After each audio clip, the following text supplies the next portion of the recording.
Welcome to CEO.CA, the leading community for investors in junior resource and venture stocks. My name is Amrit Gill, and joining us this morning is John Barker, CEO of Loncor Gold. Welcome to the show. Oh, it's a great pleasure. Thank you. What are you looking forward to at this year's conference? Well, I think hopefully to see a new swathe of investors coming into our sector because certainly in our case with gold touching new highs, I think it's time to see some new eyes and some cash come into the sector. Yeah, well, John, let's begin with an elevator pitch for our viewers for Loncor Gold. Yeah, we are a company that's been around for over 14 years. We're mining for gold exploration, but very few people know of us. But if you were to tick the boxes what you want in an investment, I think we probably tick most of them. One of the problems we've had is we've grown through COVID, so very few people know our name. So we're out there rectifying that now. But we have a very significant deposit in a great location. We have a huge major next to us. And I think for investors, the two key things is the valuation, I think, is extraordinarily low versus peer group. And we have, I think, strategic interest in us as well. So we have a lot of things going for us. And so tell us about the location that your project is in and some of the other key players in that region. Yeah, we're in the DRC, and I think a relatively new company for a lot of potential investors. But I think it's key to say that people are making money there. Companies are making money. Robert Friedland with Ivanhoe Mining is trading close to highs based on his DRC assets. And then you have many majors there, and actually many countries also looking because of the potential that's there. So there's a lot going on in the DRC currently, but closest to us, Barrick have 45% interest in Africa's largest gold mine. It's called Kibali. And they've been there for over 10 years. And last quarter, I think their all-in costs are $819 an ounce. So again, they're making a lot of money out of that project. And I think for us, the key thing is that project has a lot of similarities to us. We're smaller, but as far as grade and geology is concerned, a lot of similarities. Yeah, so what is it like operating in the Democratic Republic of Congo, and what are some of the opportunities and risks that come with it? Like many of these countries, you have to have a team that knows what they're doing, and we have key personnel that have been in the country for 25 years.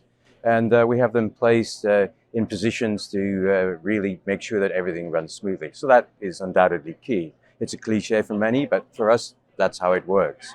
And because we've been there a long time, we know how to operate in the area. So that's great.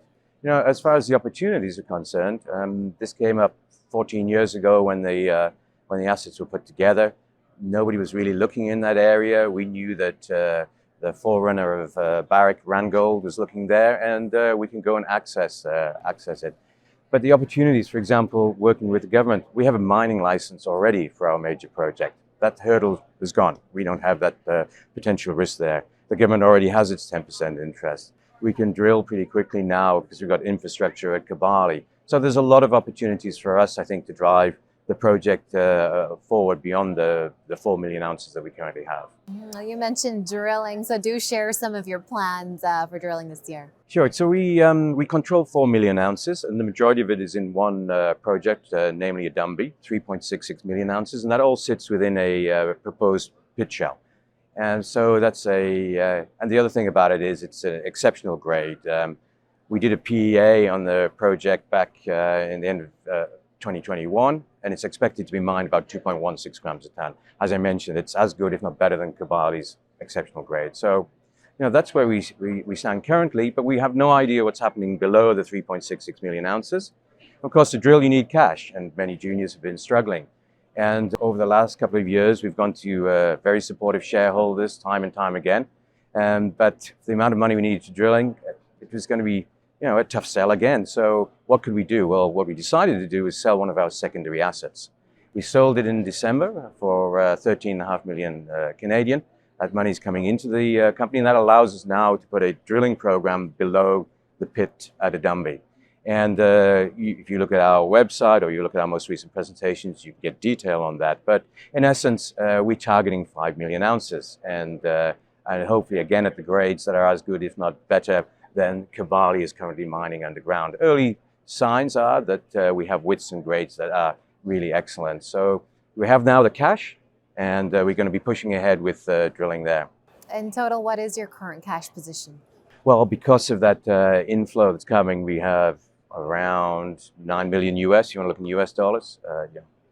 So pretty strong for a junior. I mean, the other thing, just to add to on the exploration side, is we also have other ground within 10 kilometers that have been really, we haven't had the resources to on the ground and in the bank to look at. Historically, we've done geochemicals. We've got excellent channel samples and grab samples, which again you can see on our website. But now there is the potential we could pop some holes in there and perhaps have news flow over the next few months from drilling that. But we just, because the cash has just come in, we're in the decision making now as to how to most appropriately spend it. But these are the options that we have, which I think both are very positive options. What are some key catalysts for the company moving forward? I think the first thing to do is for people to realize that we're there and what we've done during COVID. We still don't have any brokers following us, for example, even though we're sitting in an exceptional resource. So we need to get out and tell the story. We're big, we're getting bigger, we're at high grade, and we're looking to get our drilling program to drill more. So it's going to be marketing on the current story, which we believe needs to be told, and then it's going to be drilling both below Adumbi, and that's going to be 3 or 4 months until we get results from there. And then potentially, depending on which way we decide over the next few weeks, potentially some in our exploration drilling as well, which would be much more immediate news flow. Yeah. And there's always the potential of strategic news as well, but of course that happens when and as the anyone who's looking at us, and we can't dictate that, of course. Yeah. And to summarize it for our viewers, why is now a good time to invest in Loncor Gold? We're unknown. We touched on it. We're unknown. The country itself's got a lot of positive things going for it. And we're cheap. And when I say cheap, let me just actually say there's 2 ways of looking at it. We did a PEA at the end of December 21. It put a value of over $1 billion after tax on our Adumbi project. We've got 85% of that. You could say 850 million attributable. Our market cap's around 40 million US. Huge disjoint. Look at it another way, enterprise value versus a peer group of 15, 16 others in West and East Africa. And our enterprise value, even though our resource is one of the largest in the peer group, our grade is the highest in the peer group, our enterprise value is $10 an ounce. The average of the peer group is about 35. There are groups in Guinea that are trading at 60. So we're very, very cheap because nobody knows the story. So that would be the prime reason for you to look at us now. We're emerging, we're going to be marketing aggressively, and then we've got a news flow to follow as well. Is there anything else you'd like to share with our viewers at CEO.CA? Yeah, look, I think the final thing to consider is if you look at that peer group analysis, the resource and where we sit on it and where hopefully we will be in 12 months through 5 million ounces.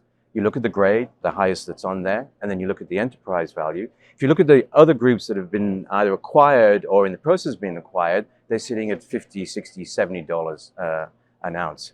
So we're very much in the sweet spot, size and grade for the companies that are looking to be acquired, and yet we're trading at a discount of probably 15% of what those other companies. So yeah, I think that has to be considered as well, the potential, because we're not going to mine this. We've said it all along. We're not the miners of this. We find the ounces, and our team's done it effectively. But so sometime, I think someone else will mine this. Well, lots to keep an eye on. Thank you so much for your time today. It's a pleasure. Thank you.